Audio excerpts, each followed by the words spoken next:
Hello everyone, welcome to the Hindu newspaper analysis in 10 minutes by JTS Institute. The first article today is Online Platforms Must Take Down PIB Flagged Fake News. This is one of the amendments to be brought into the IT Rules 2021. Currently, under Section 79, the user is responsible for the post and not the platform. But going ahead, it is the platform's duty to ensure that once the news is tagged as fake by the Press Information Bureau, PIB, then the news should be taken off the platform by the platform itself. The Editors Guild has also commented on this, stating that it makes it easier to muzzle free press and also gives sweeping powers to the Press Information Bureau. Now, it should be noted that social media companies recently submitted a proposal for regulating fake news. The government is currently studying that proposal. How is this relevant for UPSC? The IT amendment making social media firms responsible is a strong action and something that involves giving more power to government agencies. So, the question of how does this impact free speech and free press is a valid one. Also, as a UPSC aspirant, you should be prepared to answer the balance of necessity between freedom of speech and law and order.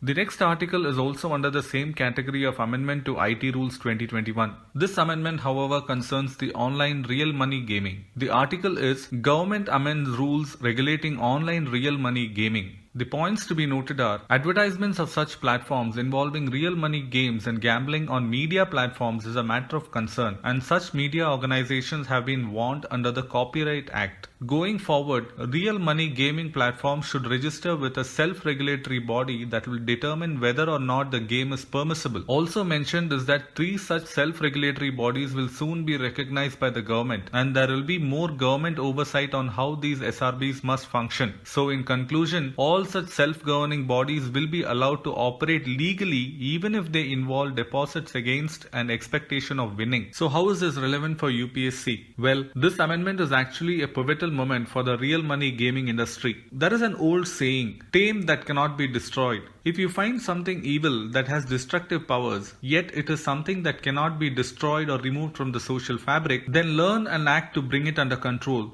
so that it can be managed to peacefully exist. Then you can be asked, what other social issues that cannot be removed from the social fabric can be regulated? See, now this is a valid question under UPSC.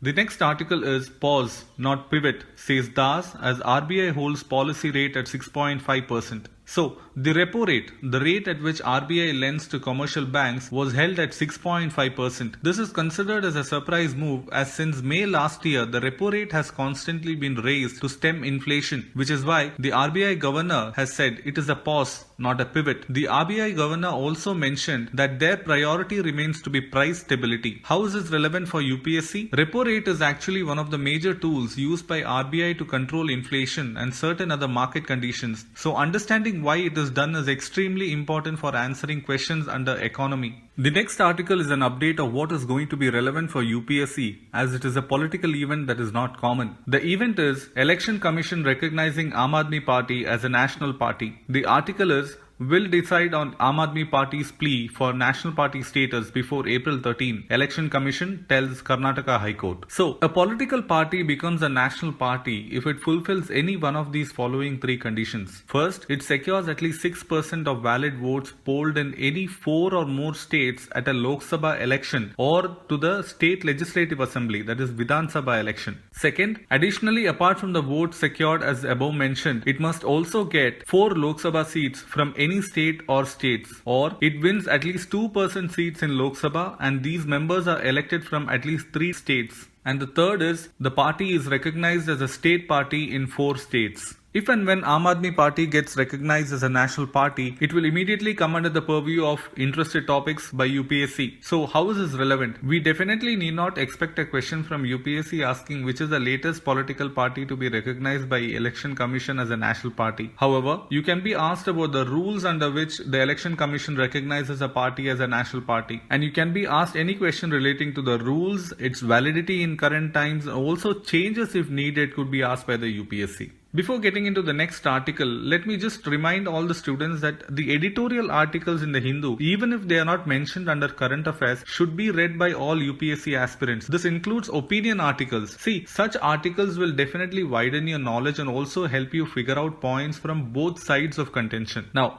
Moving forward, the next is a set of 2 articles to read, which is about India-Bhutan relations. The first, small yet highly potent article related to Bhutan King's visit to India is definitely one of the best worded articles I have read, at least on India-Bhutan relations. Second, on India-Bhutan relations, it is an opinion interview article. Both these articles will give you good sensibility into the current scenario and also a positive future path for both countries. This will definitely help you in your viewpoints on any question related to our two countries, be it in political, economic, environment or any other subject. The next article is about the India Justice Report 2022. As I mentioned in the previous video that you should read any article that is based on the India Justice Report. See, this report has 4 pillars. They are justice, police, prison and legal aid. So any article on this report will be a treasure trove of information for a UPSC aspirant. And today's article is about police. The last article for today is about India's space policy. The article is Government Nod for Space Policy, Private Players Set to Gain. So, the government on 6th April 2023 has approved the Indian Space Policy 2023 that seeks to institutionalize private sector participation in the space sector, with ISRO focusing on R&D of advanced space technologies. This policy will allow private sector to engage in end-to-end space activities, including building rockets, satellites, launch vehicles, and also to expand data collection. This is going to be relevant for the UPSC because anytime private sector is allowed to engage in a sector that has primarily been dominated by the government, it is always an interesting topic for UPSC to ask in the upcoming exams. And that's it for today. I will see you all tomorrow. Good day. Do like, share and subscribe to JTS Institute. Thank you.